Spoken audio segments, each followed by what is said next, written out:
Come over here for a minute. Come over here. Good boy. Good boy. Good. Okay, guys, I wanted to introduce you to my hungry goat, Tanner, here. You can see he's more interested in eating than anything else. He's a little bit camera shy. But I wanted to do a little video today on pack goats and why I think the pack goat is such a viable option for the woodsman. And what I truly believe, is that goats are a viable option for a lot of reasons. Number one, they are, obviously they're an MRE. They're a meal ready to eat. In emergency, you can eat the goat.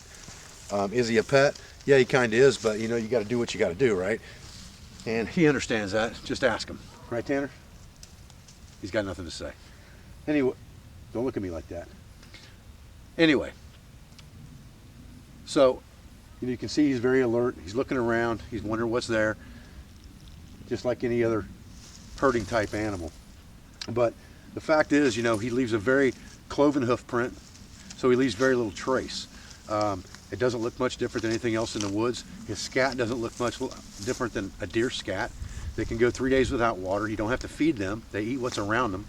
So you don't have to pack any food or water in for them. That makes them a very good option. And they can carry 25% of their body weight.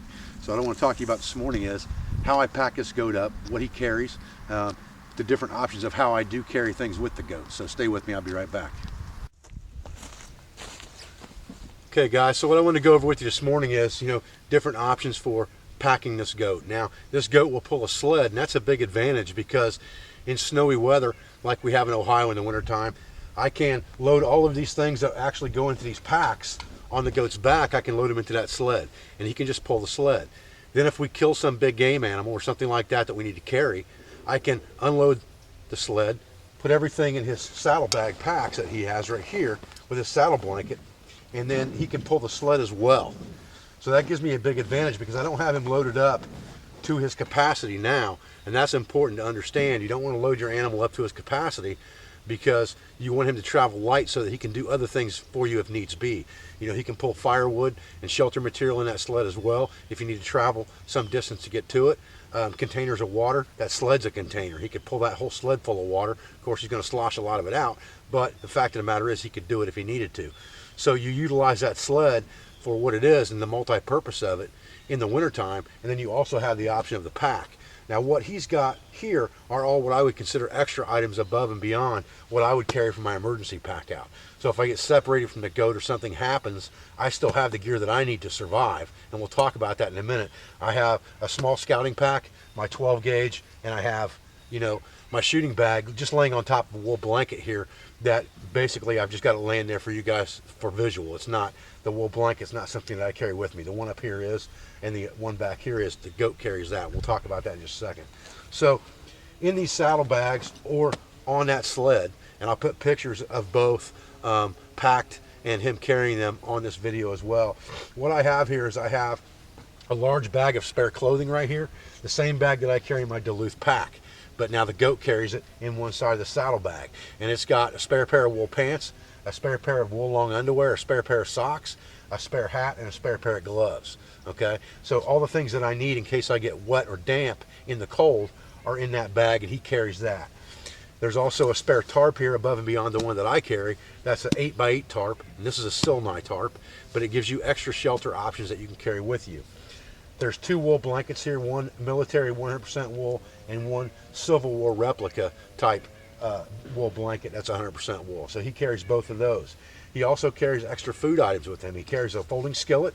He carries about a pound of salt cured pork and almost a quart freezer bag of wheat flour, self-rising wheat flour. So there's a lot of food options right there that he carries with him as well. An extra water container with cup, a camp axe, a 19-inch Wetterling camp axe, my mitts with the wool liners, and my anorak in case of foul weather. Plus he's got this saddle blanket that we can put on the ground for ground cover as well. So he carries a well-rounded group of items with him. The only thing that he doesn't have in here are things like fire. Okay, I carry that on my body all the time. I don't put it on the goat. The goat is for spare things, more luxury items, things that I could use for a longer term situation, or if maybe I got into a jam and my clothes are wet and I don't want to just dry them over the fire and be half naked in front of the fire, I can put spare clothes on. So those are the things that the goat carries for me. And again, you don't have to carry anything for the goat because he eats what's around him, and he can go 3 days without water. So you can drink the water you're drinking or not drink at all for a couple of days. It's not going to hurt him any because they get a lot of their liquid or a lot of their water from the grasses, the plants, and the things that they eat, as well as, I've seen him eating snow already. So they get their water that way as well.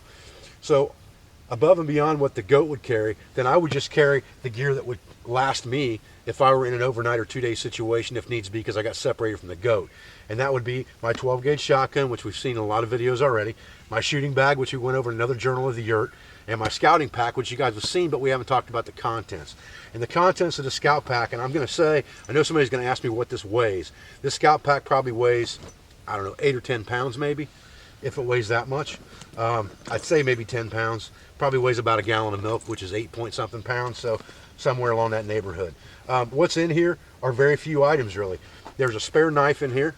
I always have a secondary cutting tool. This is a Nesmith style knife in a leather sheath from Blind Horse Knives. I have a bag in here that has foodstuffs in it. This one happens to have almost the same thing that the goat's carrying as far as what the food items are, just not as many of them. There is a small freezer bag of wheat flour mix in here, self-rising. There's a small Ziploc bag in here of hot chocolate, and there's also some salt-cured bacon. And those things all go in this small ditty bag made by Ryan Eves for me. And all of that fits neatly into this pouch, and that's my foodstuffs. I have my headlamp, which we talked about this bag in another video. It's got my headlamp and spare batteries in it. I have a bundle of grease wood and a beeswax candle to help me with fire. A roll of bank line, a small clean canteen style bottle with a titanium cup,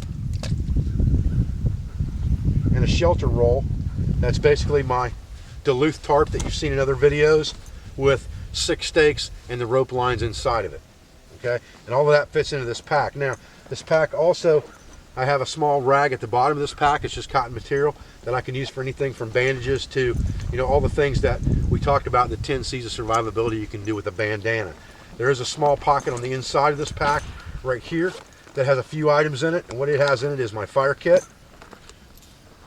It has a blanket pin that's also doubles as a striker. It has a pair of these tongs in it that we talked about the other day for eating utensils, a piece of flint, a small roll of heavy bank line, my toggle stick that I use to take my containers off the fire on a set of bank line, and 2 sharpening tools that we've gone over before as well, and then a small container from New Myth. These are made by New Myth, which is goinggear.com, and basically what I keep inside this is several repair needles and some light duty bank line for doing repair. And all of that stuff just fits in this pocket or this pouch real neatly and fits inside, so I can afford to carry this gear as extra stuff with me because it's not hurting anything. So really, I pretty much have most of the 10 C's of survivability in here. Now, the one thing that you haven't seen as far as the 10 C's go, it's actually in my pouch here with my headlamp, is I keep a small button compass in here that's made by True Nord, and it's just a small brass compass for general direction.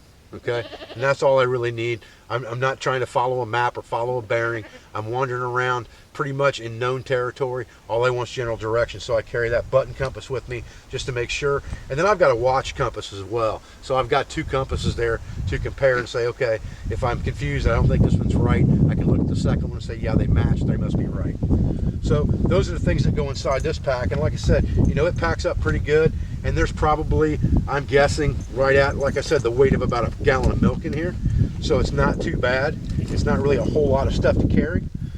Pretty convenient. It covers me for emergency situations. I have all of the 10 C's of survivability with me in one way, shape, or form. And it all fits nicely into this pack.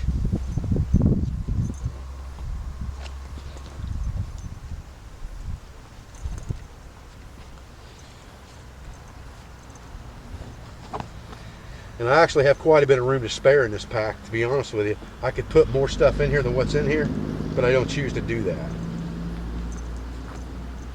I like to keep it nice and flat when I'm done packing it.